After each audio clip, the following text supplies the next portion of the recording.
आज का एजेंडा में आगे बढ़ते हैं। प्रधानमंत्री नरेंद्र मोदी कल 2 अगस्त को अपने संसदीय क्षेत्र वाराणसी पहुंचेंगे।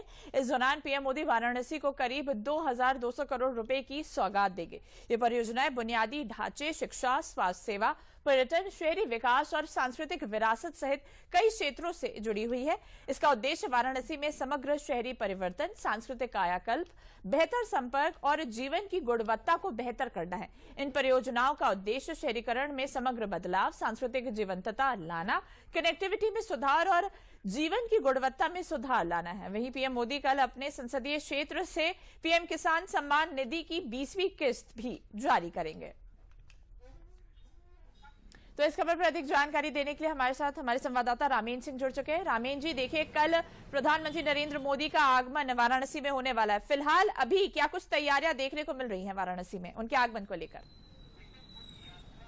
देखिए, पूरी यात्रा ही उम्मीदों की यात्रा है। बनारस वासियों के लिए भी उम्मीदों की यात्रा है और किसानों के लिए भी उम्मीदों की यात्रा है।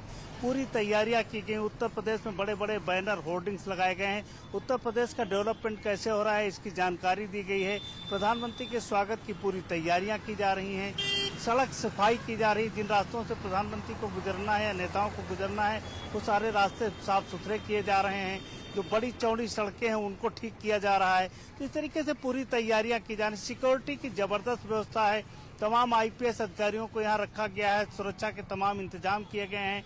जो भी पंडाल के अंदर जाएगा 50,000 लोगों में, उन सब की चेकिंग होगी। यहाँ तक कि जो नेता जाएंगे उनकी भी चेकिंग होगी। हाई सिक्योरिटी जोन वो बनाया गया है।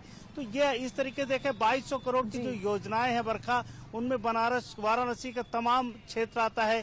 कुछ सड़कें हैं, कुछ घाट हैं, कुछ मंदिर हैं, उन सब का कायाकल्प किया जाना है।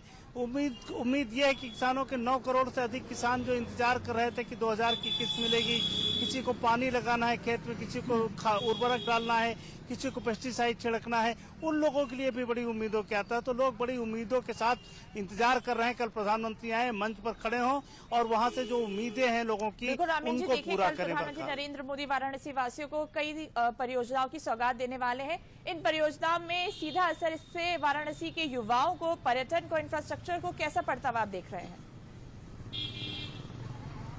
देखिए, वाराणसी पर्यटन का उत्तर प्रदेश में आज की स्थिति में बड़ा केंद्र है। उसका भी श्रेय प्रधानमंत्री को जाता है। ये राज्य सरकार को जाता है कि जैसे राज्य सरकार आई तो सरपट दौड़ लगाया वाराणसी ने टूरिज्म के क्षेत्र में, और जितना पर्यटक यहाँ आता है उतना उत्तर प्रदेश के शायद ही किसी हिस्से में जाता हो। तो जाहिर है कि पर्यटन में जो असुविधाएं आ रही थी, जहाँ कुछ अछूता रह गया था, उसको कैसे डेवलप किया जाए। क्योंकि वाराणसी केवल वाराणसी का वो घाट ही नहीं रह गया। वाराणसी से 25-30 किलोमीटर के रेडियस में जितने पर्यटन स्थल हैं उन सबको विकसित किया जा रहा कि जो पर्यटक आए वो वाराणसी में रुके, आसपास जाए, घूमे, चीजें देखे, यहाँ जो प्राकृतिक जो वातावरण है उसका एंजॉय करें, मंदिरों का करें। तो इस तरीके से बनाया जा रहा है। तो उसी में मंदिरों का कायाकल्प है, कुछ सड़कों का चौड़ीकरण है। इस तरीके से सारा किया जा रहा है कि पर्यटन को बेहतर बनाया जाए, सुरक्षित बनाया जाए। आज अगर आप वाराणसी 15 साल बाद आप आए, इससे वाराणसी वासियों को कई विकास परियोजनाओं की सौगात मिलने वाली है। इन तमाम जानकारियों के लिए आपका बहुत बहुत धन्यवाद।